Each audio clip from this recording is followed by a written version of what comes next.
semuanya, perkenalkan namaku Aluna dari kelas 12.5 dan di sini aku akan menjelaskan kesetaraan untuk mencegah perundungan.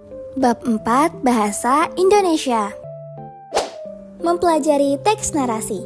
Narasi adalah cerita atau deskripsi suatu kejadian atau peristiwa, kisahan atau teks yang menceritakan peristiwa atau kejadian secara detail dan kronologis. Teks narasi menyajikan beberapa peristiwa atau serangkaian kejadian yang disusun secara kronologis sesuai dengan urutan waktu. Peristiwa yang disampaikan dapat benar-benar terjadi, tapi juga dapat hanya khayalan saja. Narasi bertujuan untuk menghibur atau memberikan wawasan kepada pembaca. Narasi digunakan dalam teks fiksi maupun non-fiksi. Contoh teks narasi fiksi adalah roman, dongeng, novel, cerita pendek, ataupun contoh teks non-fiksi adalah biografi, memoir, autobiografi, karangan khas, feature, dan sejenisnya. Ciri-ciri teks narasi diantara lain adalah: pertama, menceritakan kehidupan manusia dengan mengikuti logika tertentu. Kedua, rangkaian peristiwa yang diceritakan dapat merupakan kisah nyata, imajinasi, maupun gabungan keduanya. Ketiga, memiliki nilai keindahan, isi, dan penyajian. Keempat, ada konflik. Kelima, ada dialog. Lalu jenis-jenis teks narasi terbagi menjadi 3. Pertama ada narasi eksploratoris, informatif. Kedua ada narasi artistik. Ketiga ada narasi sugestif. Lalu selanjutnya ada struktur teks narasi. Pertama orientasi, kedua komplikasi, ketiga resolusi, keempat koda. Selanjutnya di sini ada fakta, fiksi, dan opini. Apa sih fakta? Fakta adalah sesuatu yang benar-benar terjadi dan dapat diindra. Contoh, Aluna adalah pelajar perempuan berusia 16 tahun.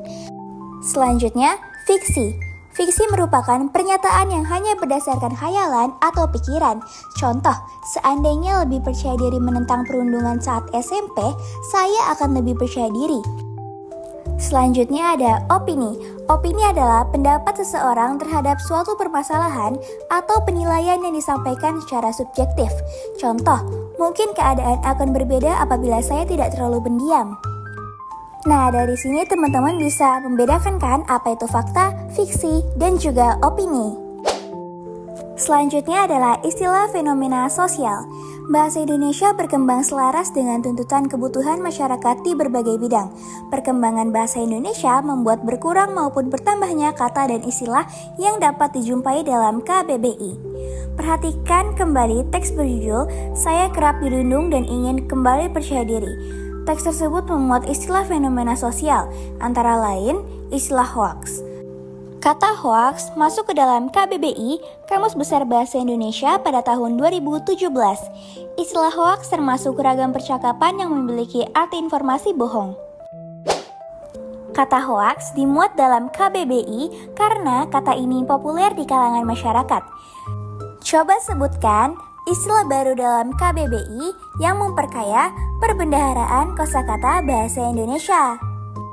Perkembangan bahasa juga menyebabkan kata-kata mengalami perubahan makna, seperti perluasan dan penyempitan makna.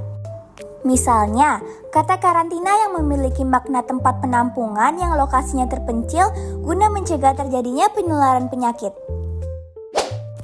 Selanjutnya, mengidentifikasi perwatakan tokoh cerita.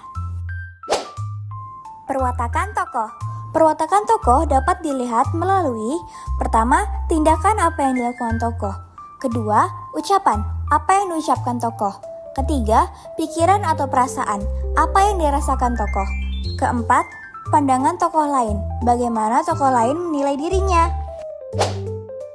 Nah, selanjutnya kita masuk ke contoh. Contoh dalam narasi perundungan. Pertama, ada tokoh korban. Sabar, pemalu, namun punya kekuatan batin. Kedua, ada tokoh pelaku.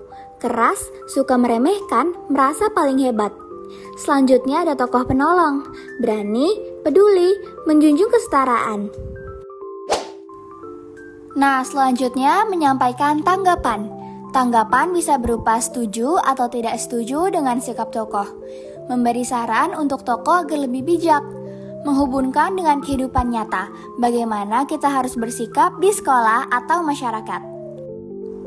Contohnya, saya setuju dengan tokoh penolong karena ia berani membela teman yang dirundung. Sikap itu mencerminkan nilai kesetaraan. menyampaikan tanggapan dalam bentuk visual. Nah teman-teman, kesimpulan bacaan tidak hanya dengan kalimat, tetapi juga bisa divisualkan loh. Berikut adalah contoh-contoh bentuk visual yang dapat dipakai. Mind map atau peta pikiran.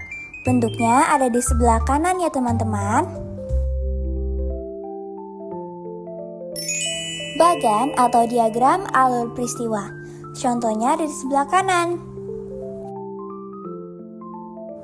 Poster.